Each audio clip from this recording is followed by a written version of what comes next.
Hello friends, I am Susmita, your coach, and today we are going to discuss about parameterized function in Python.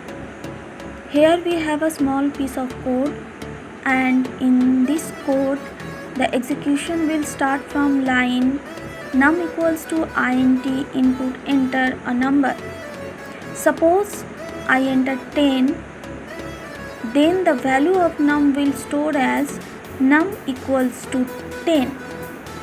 Then the next line is result equals fun within bracket num. In this line function fun is calling and it's carry the value of num which is 10.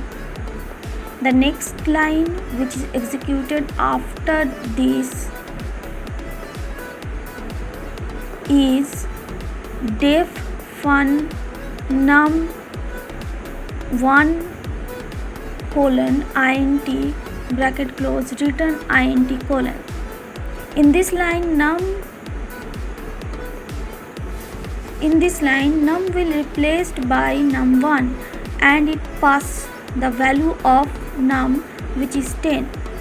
In the next line num2 stores the value of num1, so it's like num2 equals num1 equals 10.